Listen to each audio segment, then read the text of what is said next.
শেখ হাসিনা সরকারের পতনের পর থেকেই বাংলাদেশের সবার আগ্রহ আগামী জাতীয় সংসদ নির্বাচন ঘিরে। কবে হতে পারে নির্বাচন, এই প্রশ্ন যেমন সবার মনে ঘুরপাক খাচ্ছে, তেমনি আরও কিছু প্রশ্নও আগ্রহ সৃষ্টি করেছে মানুষের মনে। অন্তর্বর্তী সরকারের দায়িত্ব গ্রহণের পর থেকেই অনেকের মনেই প্রশ্ন, ডক্টর মোহাম্মদ ইউনূস কি নির্বাচনে অংশ নেবেন? এমন প্রশ্ন ঘুরপাক খেলেও এর জবাবও পাওয়া গেছে।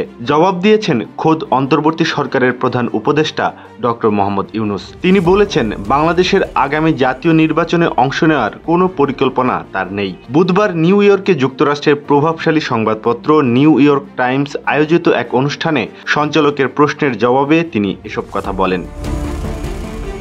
অন্তর্বর্তী সরকারের প্রধান উপদেষ্টা ডক্টর মোহাম্মদ ইউনূস বলেছেন, নির্বাচন কবে হবে তার সময়সীমাও এখনই তিনি সুনির্দিষ্ট করে বলতে পারছেন না।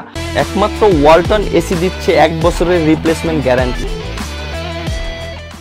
ইতোমধ্যে যেসব সংস্কার কমিশন গঠন করা হয়েছে, ওই কমিশন সুপারিশ দিলে নির্বাচনের তারিখ নির্ধারণ করা হবে। জাতিসংঘের ৭৯তম সাধারণ পরিষদের অধিবেশনের সাইডলাইনে তিনি এই অনুষ্ঠানে অংশ নেন। জলবায়ু পরিবর্তনের চ্যালেঞ্জ মোকাবেলায় করণীয় নিয়ে এই অনুষ্ঠানের আয়োজন করা হয়।